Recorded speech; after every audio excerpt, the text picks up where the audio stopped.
আসসালামু আলাইকুম, সবাই কেমন আছেন? আশা করি ভালো আছেন। তো আজকে শুরু করলাম রান্না বাড়া।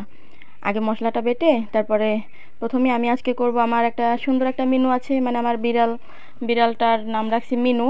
তো ওর জন্য রান্না করব মাছের মাথা, তেল আর একটু হলুদ দিয়ে ভাজা করে দেই, ওইটা খায়। তো যেদিন এমনি মাছ রান্না করি না, ওই দিন ওর জন্য এই ফ্রিজে রাইখা দিই, তখন ওইটা ইয়া করে খাওয়াই ভাজা। তো এরপরে আমি রান্না করব আজকে বাংলাদেশের জাতীয় ফুল শাপলার ডাঁটা রান্না করব আজকে। নিয়ে আসছে আমার হাজব্যান্ড কালকে, তো চিংড়ি মাছ ছিল, চিংড়ি মাছ দিয়েই রান্না করতেছি। এই শাপলা রান্নার মধ্যে যদি নারিকেল বাটা দেয় তাহলে অনেক ভালো লাগে, আমরা খাই নারিকেল বাটা দিয়েই খাই, সচরাচর খাওয়া হয় না তো এটা। তো নিয়ে আসছে হুট করে, বাসায় নারিকেল ছিল না, এই জন্য শুধু চিংড়ি মাছ দিয়ে রান্না করতেছি। আমি কিন্তু এইভাবে কথা বলি না, আমি কিন্তু বরিশালের ভাষায় কথা বলি, কিন্তু আমার ভালো লাগে, বরিশালের ভাষাও ভালো লাগে আর শুধু কথা বলতেও ভালো লাগে, দুইটাই ভালো লাগে। আর এখন রান্না করতেছি আমি আমার ছেলের জন্য একটু কবুতরের মাংস আর আলু আলু দিয়ে, ওর জন্য আলাদা, ও তো ঝাল খেতে পারে না, ছোট মানুষ। তো এই কারণে, আর দেখছেন তেল দিতে মনে ছিল না, আমি সব দেই কিন্তু একটা জিনিস মিস পড়েই যায়।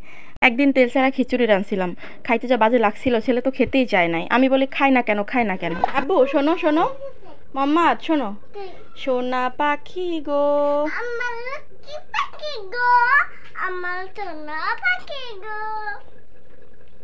দেখছেন আমি ওরে বলি সোনা পাখি গো, লক্ষ্মী পাখি গো, তো ও শিখে ফেলাইছে, আমি এক লাইন বললো আর এক লাইন বলে দিতে পারে।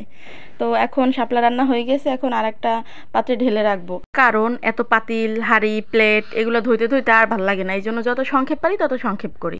দেখছেন কত সুন্দর লাগতেছে দেখতে। শুনে যাও, শরীর মেজো মেজো করে। তোমার এই কথা কে শিখাইছে? তোমার আপু শিখাইছে? তোমার মামা শিখাইছে? ডিম খাইতে ইচ্ছা করে না তোমার? শরীর মেজো মেজো করে না তোমার, এমনিতেই তো ডিম খাইতে ইচ্ছা করে না, কোনো সময় ডিম খাও না। আচ্ছা তোমার পরে দেখতেছি, আগে রান্না করে নিই। আসলে আজকালকার বাচ্চারা এত চালাক হয়, যাদের সাথে এখনই কথায় পারা যায় না।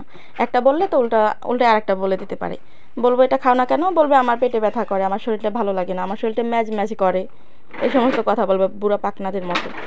এখন আসলাম ওনাকে খাওয়াইতে, ক্ষুধা লাগছে ওর।